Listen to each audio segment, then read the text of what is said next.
बिस्मिल्लाहिर्रहमानिर्रहीम। मैं नसीम सादिक, आम लोग पार्टी पाकिस्तान से। अच्छा, आप सब दोस्त कहते होंगे कि नसीम साहब आप अचानक क्या बातें कर रहे हैं और किस तरफ आ गए हैं।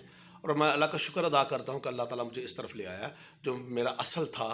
और जो हमारा असल है सबका, जो निज़ाम दीन है, जो हमारा एक सिस्टम है। मैं अक्सर कहता हूँ ना जमहूरियत हमारी है, ना आमरीत हमारी है, और ना ही बादशाहत। हमारा तो है पूरा एक निज़ाम, पूरा एक सिस्टम। वो है सिस्टम है दीन का निज़ाम, जो पूरा हमें अदालती निज़ाम देता है, कानून का निज़ाम देता है। वो हमें मुआशरती सियासी निज़ाम देता है। हमें इसकी तरफ लौटना है।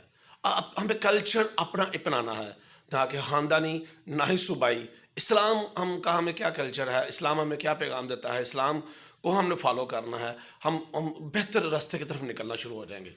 उसकी दूरी की वजह से ही हम नाकाम हो रहे हैं। उसकी दूरी की वजह से ही हम बहुत दूर हो गए हैं कि जो गैर हैं, जो प्लान थे गैरों के, वो आपने अपना लिए, और अपने जो असल था वो आपने छोड़ दिया। आपके जो कौमी हीरो हैं इस्लामी, आप उनको भूलते जा रहे हैं। आप जो आपका असल जो है, जो कुरान को आपने समझना है, उसको समझ नहीं पा रहे आप उर्दू में तर्जमे के साथ। अरबी में भी आप समझ नहीं पा रहे। तो ये मेरा पैगाम है। खुदा के लिए हमें अपने असल की तरफ आना पड़ेगा। हमें पहचानना पड़ेगा कि मैं कौन हूँ। मैं मुस्लिम कैसे हूँ।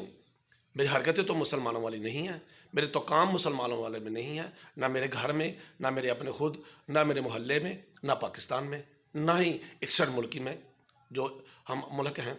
तो बड़ा ज़रूरी है कि इस पे हमें काम करना है, पैगाम देना है, ताबलीग करनी है। उस हवाले से लोगों को बताना है कि अपने असल की तरफ लौटो, जो आपका असल है। असल आपका दीन का निज़ाम है, इस्लाम है, पूरा तर्ज हुकूमत है। ये जो कहते हैं कि ऐसे नहीं और ऐसे नहीं, हकीकत यही है। इसकी दूरी की वजह से हम लोग मार खा रहे हैं। हम बेहतर हो जाएंगे अगर हम अपने असल की तरफ लौटें, अपने आप को पहचाने। हम मुसलमान हैं, मुस्लिम हैं, बस ये पहचानना हमने, और रास्ते खुलने शुरू हो जाएंगे इंशाअल्लाह ताला।